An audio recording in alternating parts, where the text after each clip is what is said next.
El mes de diciembre del año 2004 pasó a la historia como uno de los momentos más trágicos y destructivos de la modernidad. Todo el mundo fue testigo de cómo en tiempo real se desarrollaba una escena similar al apocalipsis. Todo comenzó con un poderoso terremoto submarino, registrado con una magnitud récord de 9,1 décima.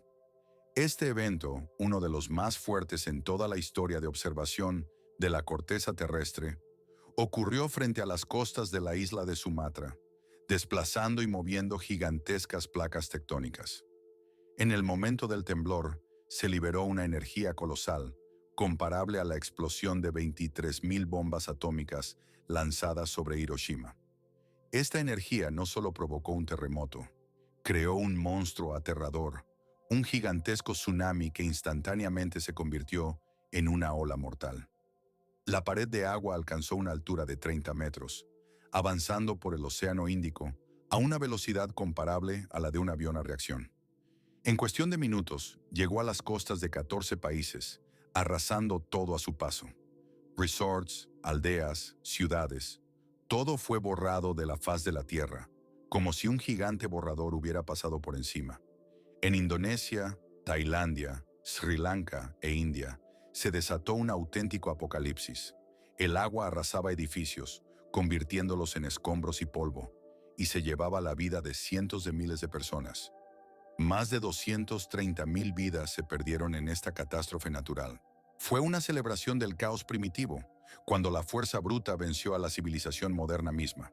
Pero incluso en el centro de esta pesadilla, en el epicentro de la destrucción, hay un pequeño punto en el mapa del que casi nadie ha oído hablar. Es la isla Sentinel del Norte. Esta isla parece haber detenido el tiempo, como si hubiera quedado atrapada en un pasado remoto, hace unos 60.000 años. Cuando las primeras imágenes satelitales mostraron que la isla permanecía a flote y no se había hundido, la comunidad internacional y el gobierno indio comenzaron a hacerse preguntas. Si incluso los hoteles de cemento y los puertos no pudieron resistir la fuerza de la naturaleza, ¿qué pudo haber quedado de las simples chozas y de quienes viven allí, como si fuera desde la época de piedra? A los pocos días de la tragedia, cuando las aguas en calma finalmente comenzaron a disminuir, un helicóptero de la Guardia Costera de la India se elevó en el aire. Su misión era brindar ayuda humanitaria, evaluar la magnitud de los daños, buscar posibles supervivientes y quizás lanzar comida y medicinas allí. El piloto pilotaba la nave bajo sobre la cubierta verde de la jungla, que parecía intacta, esperando ver escenas de destrucción total. Pero en lugar de eso, su mirada se topó con algo diferente, que cambió para siempre su percepción de la situación. Antes de pasar a la parte principal de la historia, quisiera hacer una pequeña petición. Tu apoyo es importante. Puedes demostrarlo con una simple acción, dejar un me gusta o compartir tus pensamientos. Eso será para nosotros la mejor gratitud por el trabajo realizado. Gracias por tu comprensión. Y así, entre las sombras de los árboles, en la playa de arena blanca, apareció una figura. Una persona solitaria. Un hombre, oscuro, musculoso, permanecía inmóvil. No agitaba los brazos, no enviaba señales de ayuda, no intentaba llamar la atención ni pedir rescate. En cambio, realizó un acto que parecía completamente ilógico en el contexto de toda esta tragedia. Levantó un arco largo, lo tensó de manera tranquila y metódica, apuntó a la ruidosa máquina de metal que, como un gigante animal, atravesaba el cielo y soltó una flecha.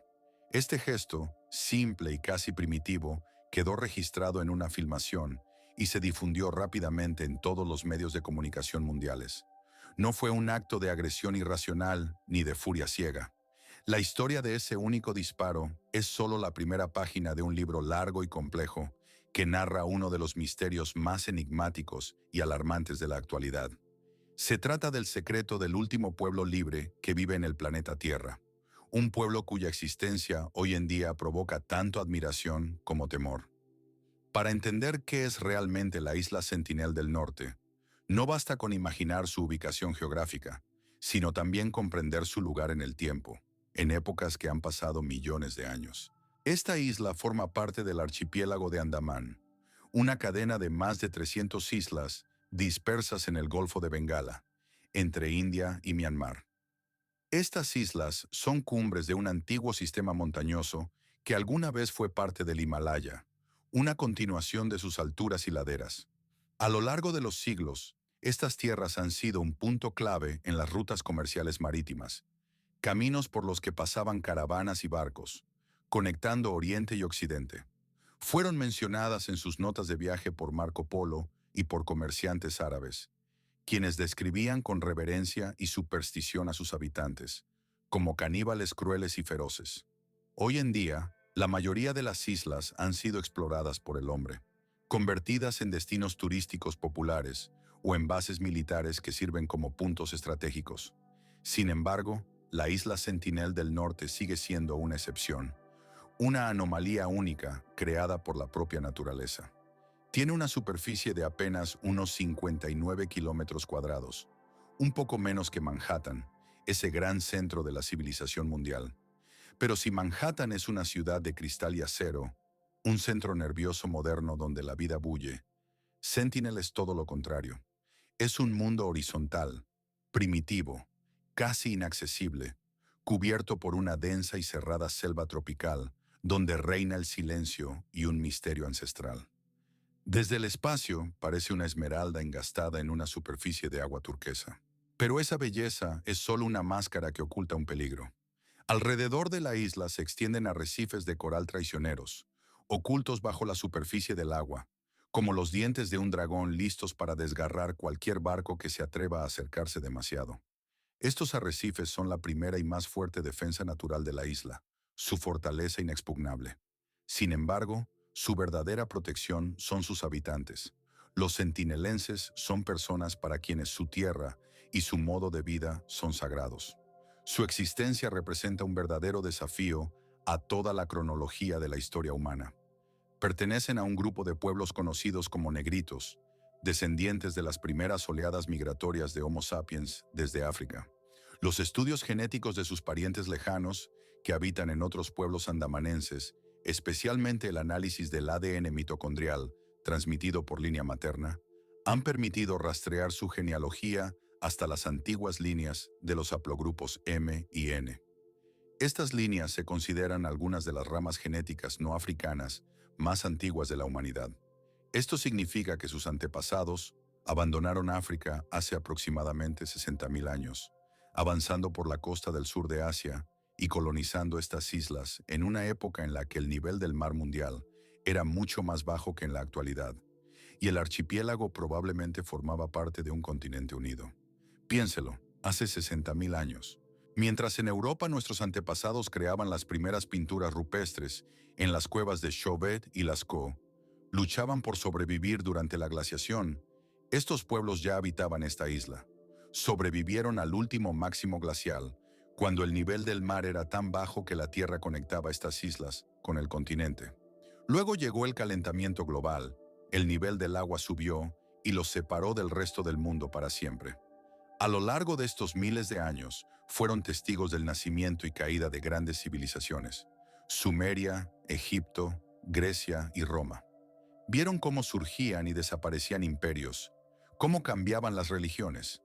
Ellos son un recordatorio vivo del Paleolítico remoto, como una ventana viva a las capas más profundas de nuestra historia antigua. Estos pueblos son mucho más que una simple tribu o nación. Son un testimonio vivo de una era que conocemos muy poco, y su número exacto sigue siendo un misterio. Las estimaciones modernas, basadas en observaciones escasas desde grandes distancias, oscilan entre 40 y 250 individuos. Sin embargo, todas esas cifras son solo conjeturas, nada más. No disponemos de su idioma ni de un sistema de comunicación que, al parecer, no tiene raíces comunes con los idiomas de los pueblos andamanenses vecinos. Esto indica que estos pueblos vivieron en completo aislamiento durante milenios, separados del resto del mundo. No conocemos sus costumbres, mitos, rituales ni nombres para las estrellas.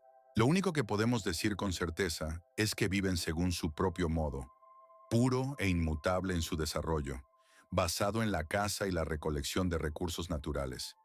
Estas personas fabrican armas con tecnologías que parecen detenidas en la edad de piedra, Construyen arcos y flechas con puntas de hierro que, aparentemente, recolectan de viejos restos de barcos varados en la playa. Estos metales los trabajan mediante forja en frío, transformándolos en armas destinadas a la caza. Su presa incluye jabalíes salvajes, varanos y diversas especies de aves. En su arsenal, tienen canoas muy simples con aletas estabilizadoras, diseñadas no para viajes largos, sino para la pesca y la recolección de cangrejos, moluscos y otros manjares marinos en arrecifes poco profundos. Para ellos, el bosque no es solo un denso matorral salvaje, sino una verdadera fuente de alimento y remedios medicinales. Allí recolectan frutos, miel de abejas silvestres, tubérculos comestibles y plantas cuyas propiedades curativas conocen bien y utilizan. Las tecnologías de su vida permanecieron en la era de piedra. Sin embargo, su conocimiento de su propio ecosistema es un sistema complejo y sorprendentemente preciso que les permite sobrevivir y mantener el equilibrio con la naturaleza.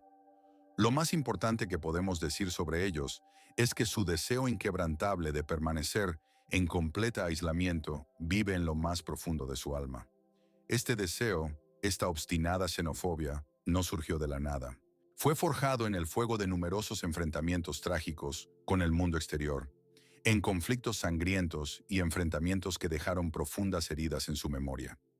La historia de los contactos de los centinelenses con la civilización es una crónica breve, pero sumamente clara, donde cada enfrentamiento termina de la misma manera, con violencia, miedo y muerte. Cada llegada de foráneos, cualesquiera que sean sus intenciones, solo reforzaba en la conciencia de los isleños la simple pero cruel verdad, que más allá del horizonte no llega nada bueno, solo calamidad y peligro. Durante mucho tiempo, esta isla fue solo un punto en los mapas marinos, apenas visible y misteriosa. En 1971, un topógrafo británico llamado John Ritchie, que trabajaba para la compañía Austin, pasaba cerca en un barco llamado Deltent. Anotó en sus mapas muchas luces que indicaban la presencia de personas, pero nunca desembarcó en la costa. Así, la isla permaneció en la sombra durante casi un siglo, oculta a los ojos del mundo. La primera verdadera tragedia ocurrió en 1867. Entonces, un barco de comercio indio llamado Néneve fue atrapado en una violenta tormenta monzónica y tuvo que encallar en un arrecife de coral. Los miembros de la tripulación y los pasajeros, un poco más de 100, lograron llegar a tierra, pero estaban agotados, asustados y no tenían la menor idea de dónde estaban. 3 días después, mientras intentaban establecer un campamento provisional, del espeso follaje emergieron silenciosamente personas. Sus cuerpos estaban... El impulsor de estos eventos fue un joven y bastante ambicioso, hombre llamado Morris Vidal Portman. Era un administrador colonial británico, una persona a quien en aquellos tiempos a menudo se le atribuían ideas propias sobre el orden, la civilización y la exploración de tierras desconocidas. En su juventud, Portman estaba lleno de confianza en sus capacidades y en la rectitud de sus intenciones, lo que lo hacía bastante brillante, aunque en cierto modo ciego en sus acciones. Creció y se formó en una época en la que la antropología era considerada la ciencia más importante, especialmente en la sociedad victoriana, que percibía a los pueblos indígenas como monumentos vivos de épocas ya pasadas. En su comprensión, estas personas no eran simplemente habitantes de las islas, sino verdaderas reliquias del pasado que requerían estudio, sistematización y, en la medida de lo posible, civilización. Portman creía que era necesario entenderlos, catalogar sus costumbres y tradiciones, así como ayudarlos a convertirse en parte del gran mundo antes de que desaparecieran para siempre. Partió hacia la isla del norte, conocida como Centinela, con un grupo bien armado, preparado para cualquier imprevisto. Durante varios días, explorando las densas selvas, su gente encontró un pueblo abandonado que parecía haber quedado congelado en el tiempo. Allí encontraron a 6 habitantes de la isla, un anciano, su esposa y 4 niños pequeños. Estas personas eran prisioneros que habían sido llevados al puerto de Port Blair, la capital del archipiélago. Su destino, predecible y terrible, fue trágico. En un entorno nuevo y extraño, bajo la influencia de virus desconocidos como la gripe, la rubéola y la viruela, a los cuales no tenían inmunidad. La pareja mayor enfermó rápidamente y murió, sufriendo en agonía. Su sistema inmunológico, perfectamente adaptado a su mundo aislado, resultó indefenso ante los virus invisibles que portaban los europeos.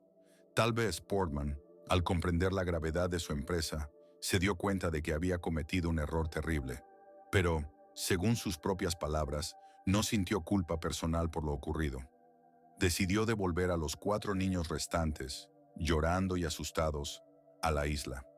Fueron desembarcados en la playa con muchos regalos, ropa, comida, baratijas, con la esperanza de que estos gestos ayudaran a mitigar las consecuencias de su llegada. Nunca sabremos qué historia contaron estos niños a su tribu, qué virus quizás llevaron consigo, provocando una epidemia devastadora que quedó grabada en su tradición oral como una maldición enviada por los hombres de piel pálida. Sin embargo, se puede decir con certeza que esta horrible experiencia, el secuestro, la enfermedad y la muerte, se convirtió en una lección fundamental para los habitantes de Centinela sobre el mundo exterior. Esta lección quedó grabada en su memoria para siempre, y desde entonces la pared de hostilidad se volvió infranqueable. Cada encuentro posterior con fugitivos de una prisión india, con patrullas japonesas durante la Segunda Guerra Mundial o con pescadores ocasionales, solo reforzaba su convicción sobre el peligro de los foráneos. En 1974, un grupo de filmación de la famosa revista National Geographic, acompañado por antropólogos, intentó establecer contacto con esta tribu. Dejaron en la playa regalos, cocos, una muñeca e incluso un cerdo vivo. En respuesta, los centineleses les dispararon con arcos, lloviendo flechas. Una de ellas alcanzó a uno de los directores en la pierna. Enterraron el cerdo y la muñeca en la arena y se llevaron los cocos. A finales del siglo XX, un antropólogo indio llamado Triloknath Pandit organizó varias expediciones para intentar restablecer el contacto. A veces, los isleños aceptaban los regalos, cocos, y en ocasiones incluso permitían acercarse más, pero se mantenían muy cautelosos, manteniendo una distancia peligrosa. Durante una de sus visitas, que tuvo lugar en 1901, ellos fueron vistos por primera vez. Durante muchas décadas, toda la sociedad mundial percibió a los centinelenses como un enigma vivo, como una manifestación rara y al mismo tiempo aterradora de tiempos antiguos. Su imagen se asociaba con algo salvaje, inexplicable e incluso peligroso, como si fueran un hallazgo vivo congelado en el tiempo, que despertaba a la vez curiosidad y miedo. Esta visión era completamente comprensible para la mayoría de las personas, ya que estos individuos vivían en total aislamiento, no se mostraban al mundo y su imagen parecía estar más allá de la civilización. Sin embargo, en la segunda mitad del siglo XX, con el aumento de la conciencia sobre los errores históricos del colonialismo y sus consecuencias, la actitud hacia los centinelenses comenzó a cambiar radicalmente. Médicos, antropólogos y defensores de los derechos humanos comenzaron a entender que detrás de ese aislamiento no había primitividad ni barbarie, sino un patrimonio humano único y muy frágil. Se dieron cuenta de que estas personas no eran salvajes, sino representantes de una de las culturas más antiguas, que lograron preservar su identidad y forma de vida en condiciones de constante amenaza por parte del mundo exterior. Su agresivo aislamiento no era una manifestación de barbarie innata, sino más bien una estrategia exitosa de supervivencia, desarrollada a lo largo de siglos y a veces milenios. Es su forma de mantener su identidad y protegerse de las influencias destructivas de la civilización, que a menudo destruye todo a su paso. Para entender cuán justificada y efectiva es esta estrategia, basta con mirar el destino de sus vecinos, otros pueblos andamanenses, que no pudieron o no quisieron enfrentarse a nuestro mundo. Su historia es una historia de tragedia y pérdida, que muestra a dónde conduce la indiferencia y la falta de respeto por su derecho a un camino de desarrollo especial. Tomemos, por ejemplo, a los grandes andamanenses, que antes de la llegada de los británicos en el siglo XIX, contaban con unas 5.000 personas. Era una confederación de 10 tribus diferentes, cada una con su propio idioma, cultura y costumbres. Estas personas eran los dueños de su tierra vivían en armonía con la naturaleza y mantenían sus tradiciones a lo largo de muchas generaciones. Todo cambió con la fundación de la colonia británica en Port Blair en 1858. Desde ese momento, comenzó su declive progresivo, su apocalipsis. Los británicos iniciaron expediciones punitivas contra ellos, destinadas a reprimir su resistencia. Pero lo más terrible no fueron las armas de fuego, sino las enfermedades. Epidemias de sarampión, gripe y sífilis se propagaron entre ellos con una crueldad implacable, llevándose cientos de vidas. Como resultado de estas enfermedades, en los primeros 100 años su población se redujo de 5.000 a poco más de 600. Hoy en día quedan apenas unos 50 y dependen completamente de la ayuda del Estado de la India. Viven en reservas especialmente designadas y sus idiomas prácticamente han desaparecido, mientras que su cultura ha sido destruida. Este largo proceso de destrucción de su pueblo es un genocidio lento causado por el contacto con el mundo exterior que resultó ser insoportablemente peligroso para ellos. ¿Y qué decir del pueblo Jaraba? Durante mucho tiempo resistieron cualquier contacto con civilizaciones externas, prefiriendo mantenerse en su aislamiento. Sin embargo, en los años 90 del siglo XX, el gobierno de la India construyó una carretera estratégica a través de sus antiguos bosques, la Gran Carretera Andamanense. Esto fue una verdadera calamidad para ellos. La autopista abrió sus tierras a cazadores furtivos, taladores y, peor aún, a turistas. Comenzó un terrible fenómeno de safaris humanos, cuando las empresas turísticas traían personas por dinero para observar a los indígenas. Los turistas les lanzaban desde las ventanas de los autobuses plátanos, galletas y otros alimentos, como si fueran animales en un zoológico, lo que ofendía su dignidad y los humillaba. Los Yaraaba enfrentaron epidemias que antes nunca conocieron, así como problemas sociales para los cuales no tenían protección. Su mundo es un ruin que se destruía ante sus ojos, y todo sucedía en tiempo real. En estas condiciones, su rechazo y hostilidad son una prueba viviente de que en el mundo existen caminos de desarrollo completamente diferentes, formas distintas de ser humano.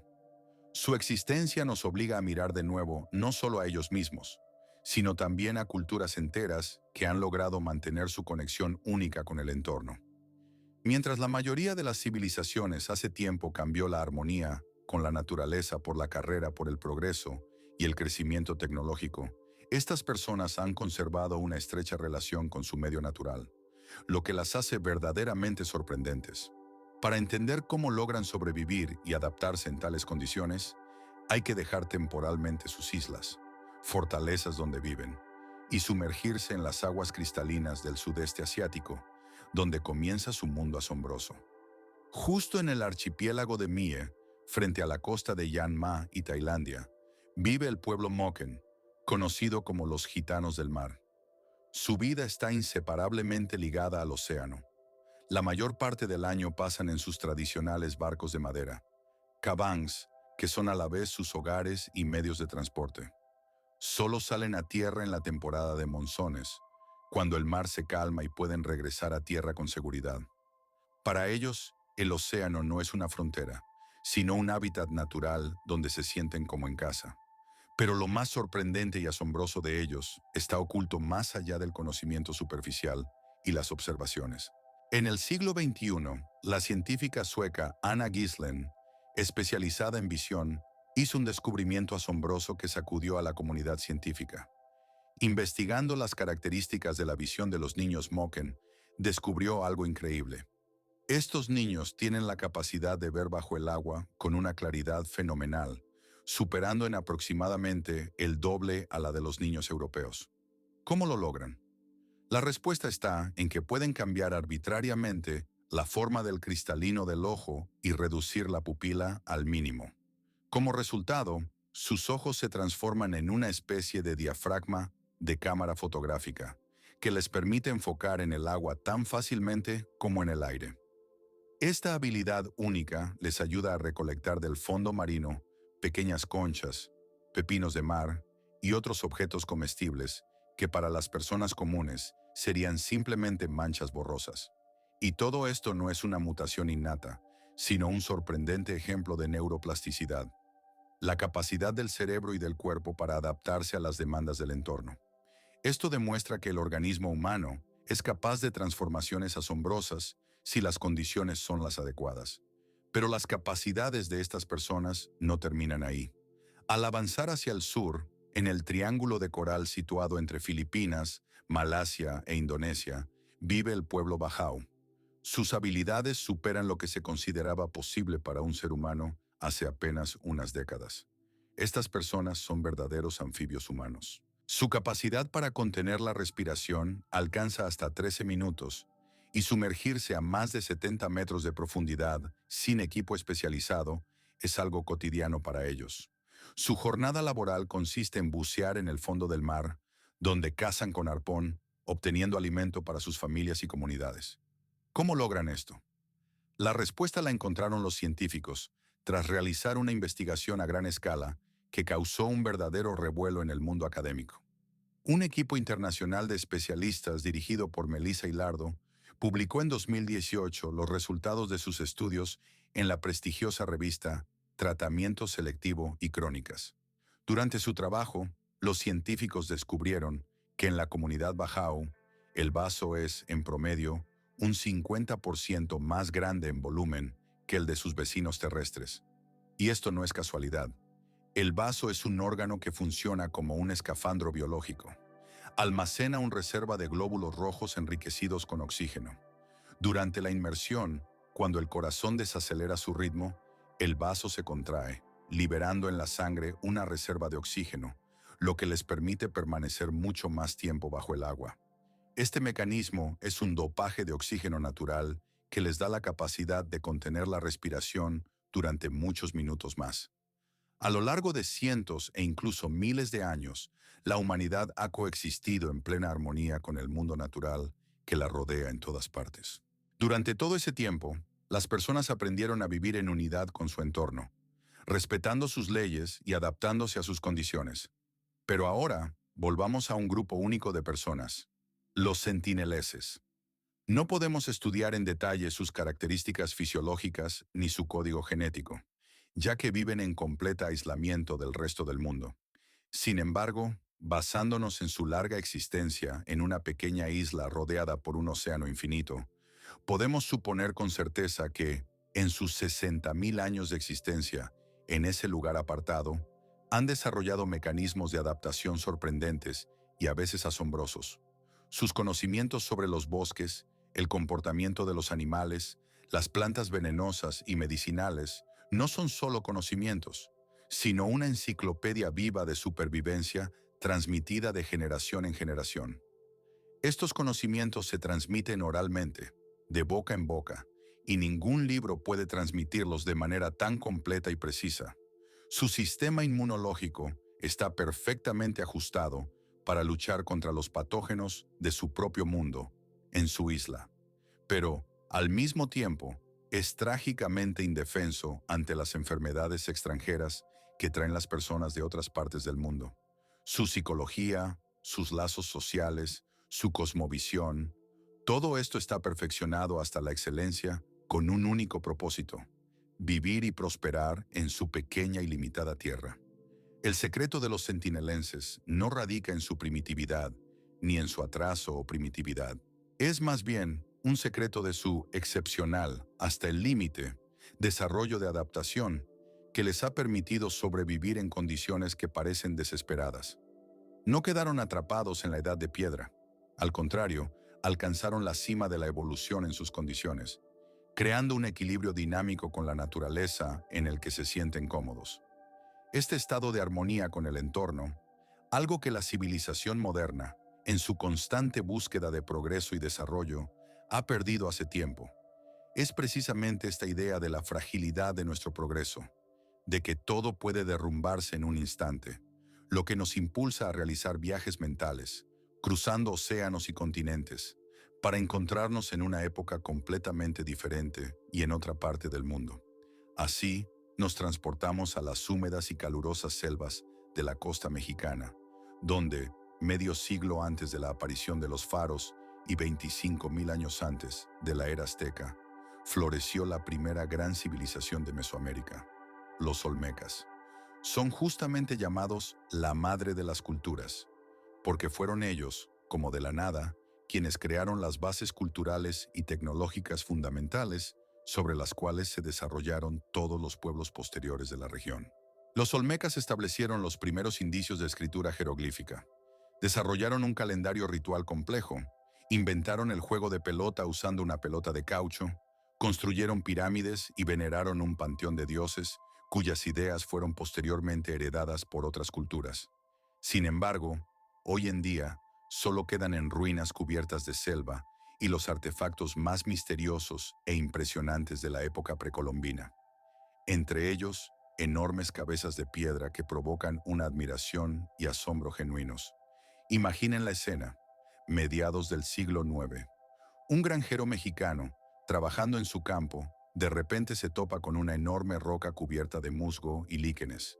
Comienza a excavarla y, con horror, descubre que de la tierra mira hacia él un rostro gigante tallado en piedra.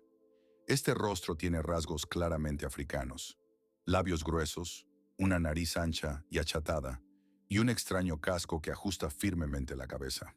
Este fue uno de los 17 monumentos similares conocidos hasta hoy. Cada una de estas cabezas está tallada en bloques enteros de basalto volcánico, que pesan entre 6 y 40 toneladas. Representan a individuos únicos, claramente retratados, presumiblemente poderosos gobernantes o figuras importantes de aquellos tiempos lejanos. Al atravesar terrenos accidentados, zonas pantanosas y ríos anchos, uno puede imaginar la magnitud de esta tarea. No es simplemente un viaje, sino un auténtico rompecabezas de ingeniería y logística que aún hoy en día provoca admiración. Mover incluso una sola enorme cabeza de piedra requería el esfuerzo de más de 1.500 hombres, quienes trabajaron durante varios meses. Imaginen cuán compleja y ardua debió ser esta operación, ya que implicaba superar los obstáculos naturales más difíciles. Terrenos accidentados, pantanos y extensas barreras acuáticas. Esto demuestra cuánto valoraban estos monumentos y cuán importante era su transporte. Pero esto es solo la punta del iceberg. Existe otra parte de este enigma que aún permanece sin resolver para nosotros.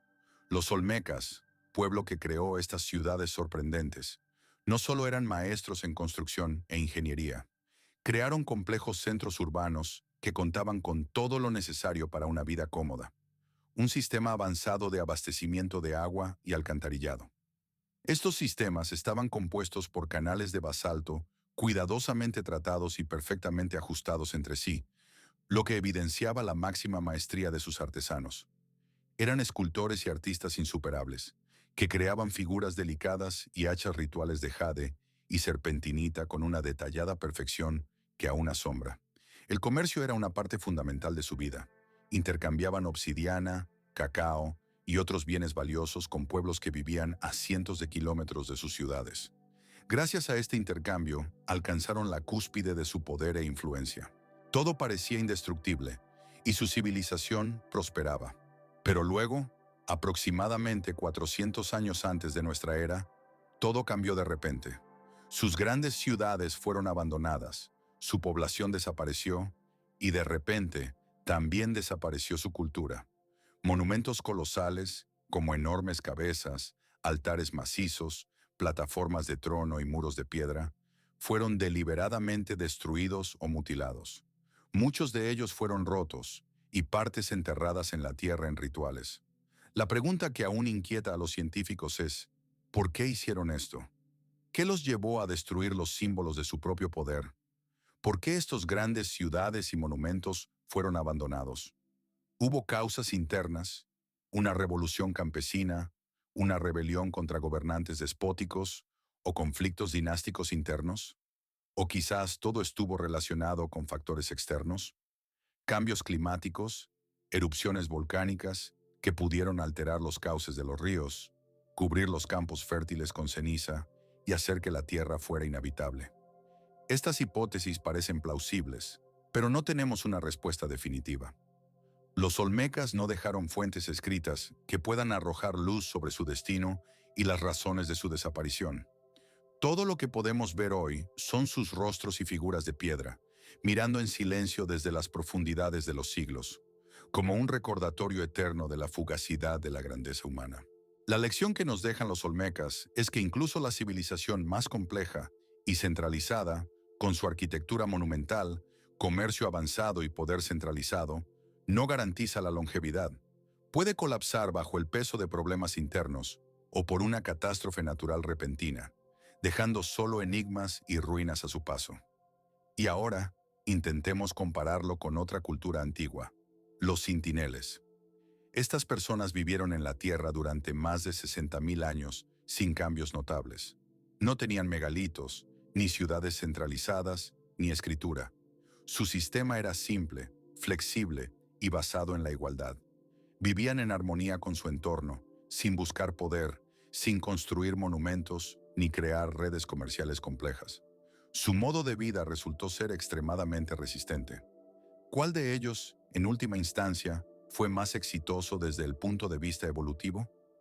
Esta pregunta cuestiona nuestras ideas habituales sobre qué significa ser valioso o importante en la historia de la humanidad. Quizá la verdadera fuerza no reside en la capacidad de construir imperios, sino en la resistencia y adaptabilidad. Las compañías turísticas y los propietarios de yates privados a menudo llevan a los curiosos cerca de los límites de la zona prohibida, arriesgándose a introducir enfermedades peligrosas o infecciones en la isla. A largo plazo, estas acciones pueden tener graves consecuencias, ya que el cambio climático global y la elevación gradual del nivel del mar amenazan la propia naturaleza de esta isla baja. Este lugar es hogar de un pueblo único, cuya vida y cultura están en constante peligro.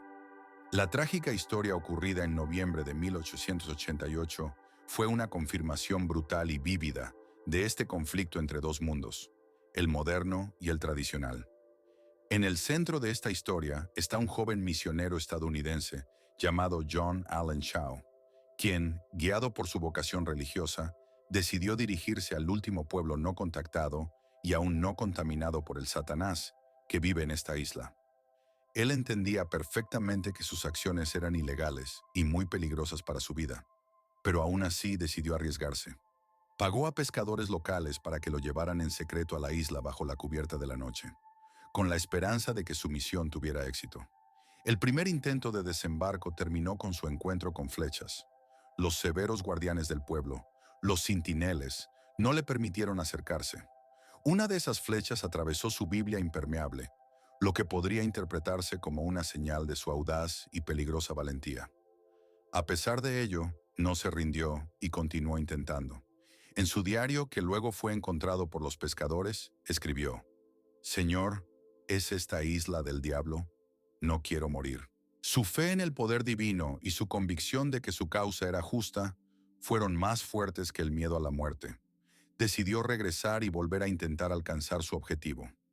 La última vez que los pescadores lo vieron fue cuando remaba solo hacia la costa en su kayak. Después de eso, observaron cómo los habitantes locales arrastraban su cuerpo por la playa y lo enterraban en la arena, mostrando su determinación de proteger su tierra y su cultura. Esta trágica historia provocó una ola de debates y discusiones en todo el mundo. Algunos consideraban a Chau un mártir de la fe, una persona que se sacrificaba por sus convicciones. Otros lo calificaban de imprudente, egoísta e ignorante, alguien que mostró un extremo desprecio por la cultura y la voluntad de un pueblo entero. Creían que sus acciones no solo ponían en peligro su propia vida, sino también la de los habitantes locales, ya que arriesgaba introducir en la isla patógenos mortales con los que esa comunidad nunca había enfrentado antes. El gobierno de la India se encontraba en una situación sumamente difícil. Bajo la presión de Estados Unidos, debía intentar recuperar el cuerpo del joven. Sin embargo, cualquier operación de ese tipo podría inevitablemente conducir a nuevos enfrentamientos y aumentar la tensión. Finalmente, se tomó una decisión muy ponderada y sabia: dejar todo como estaba, respetando la inviolabilidad de la isla y la soberanía de su pueblo. El caso de John Shaw reflejó un problema profundo y complejo relacionado con la actitud del mundo moderno hacia los pueblos aislados e inaccesibles. Muestra cuán insalvable puede ser la brecha entre nuestros valores, perspectivas y su realidad. Nuestro deseo de ayudar, educar y aprender a menudo es percibido por ellos como agresión y una amenaza mortal. Esta distancia nos lleva a cuestionarnos muchas cuestiones éticas. ¿Tenemos derecho a intervenir en su vida, incluso si nuestras intenciones son las mejores? Si mañana en la isla se desatara un ciclón devastador o comenzara una epidemia peligrosa, ¿deberíamos intervenir, violando su voluntad y quizás destruyendo su cultura única en el proceso de salvarlos? ¿O sería mejor dejarlos en paz, observando cómo desaparece de la faz de la Tierra la última comunidad prehistórica? Estas preguntas no tienen respuestas fáciles y es muy difícil encontrar una solución que satisfaga a todos. Nos hacen dudar de la universalidad de nuestros propios principios morales y éticos. Quizá la máxima expresión del humanismo y del respeto hacia los centineleses sea reconocer su autonomía. En un mundo moderno, donde la tecnología avanza a una velocidad increíble y las fronteras entre países y pueblos se borran, surge una pregunta importante. ¿Seremos alguna vez capaces de dejar sin atención al menos un rincón de nuestro planeta que siga siendo verdaderamente inexplorado y libre de intervención humana? En la era en la que la vigilancia satelital cubre cada punto de la superficie terrestre, en la que los drones sobrevuelan los lugares más remotos y el espacio mediático está saturado de información, parece imposible encontrar un rincón donde no penetre una mirada o no llegue una voz. Sin embargo, existe un lugar que sigue siendo un enigma para toda la humanidad: la isla Sentinel del Norte, una pequeña isla aislada de la civilización, oculta en el océano. Su destino no es simplemente un problema local que afecte a un pueblo o un país, es una verdadera prueba existencial para toda nuestra civilización. Evalúa nuestra capacidad para entender, aceptar y respetar a otra persona o pueblo en su forma más radical e incomprensible para nosotros. Y depende de cómo respondamos a este desafío, no solo el futuro de esta orgullosa y única tribu que vive allí, en aislamiento, sino también nuestra propia comprensión de qué significa ser humano en este mundo complejo, diverso y extremadamente frágil. Esta cuestión plantea reflexiones importantes sobre los límites de la ayuda humanitaria y la intervención cultural. ¿Dónde traza uno la línea, más allá de la cual la ayuda se convierte en imperialismo, y los intentos de proteger una cultura única en imposición de valores ajenos? Deberíamos, a toda costa, proteger el aislamiento de este pueblo, incluso si eso puede conducir a su posible muerte por causas naturales u otras razones. O por el contrario, ¿tenemos el deber moral de intervenir y ayudar, aunque ello implique riesgos y consecuencias? Quizás no exista una respuesta correcta y única a esta pregunta, y cada situación requiera su propio enfoque. Pero es importante reflexionar y discutir estos temas, ya que no solo afectan el destino de una isla o un pueblo, sino que también tocan los principios fundamentales de nuestro futuro común. Esta discusión es importante porque ayuda a entender cómo, como humanidad, podemos encontrar un equilibrio entre el respeto por la singularidad y la necesidad de ayuda. Cada decisión, cada acción en este ámbito refleja nuestra capacidad para aceptar a otra persona o cultura, incluso si nos parecen incomprensibles o ajenas. Nuestra elección determina cómo será nuestro mundo mañana. Un mundo donde se valore la diversidad y el respeto, o uno dominado por un estándar impuesto. ¿Qué opinas al respecto? ¿Dónde crees que está la frontera entre el cuidado y la intervención? ¿Deberíamos proteger el aislamiento de los centinelenses a toda costa, incluso si eso implica su posible muerte por causas naturales? ¿O, por el contrario, nuestro deber moral es intervenir, pase lo que pase? Quizás no exista una respuesta correcta, y cada uno de nosotros deba tomar su propia decisión basada en sus convicciones y valores. Discutir estos temas es muy importante porque toca las bases de nuestro futuro común. Todo depende de nuestra capacidad para escuchar, comprender y respetar a los demás, y de ello dependerá el camino que tracemos juntos. No olvidemos que cada decisión es un paso hacia el futuro que construimos en conjunto. Y, para concluir, me gustaría recordar que nuestro viaje hacia territorios desconocidos y cuestiones morales complejas apenas comienza. Es importante recordar que cada uno de nosotros puede contribuir a la creación de un mundo más justo y respetuoso. Agradezco a todos los que han dedicado tiempo a leer esta reflexión. Su apoyo y participación son muy valiosos. Que cada uno de nosotros reflexione sobre qué significa ser humano en este mundo y cómo podemos ayudar a preservar su diversidad y singularidad.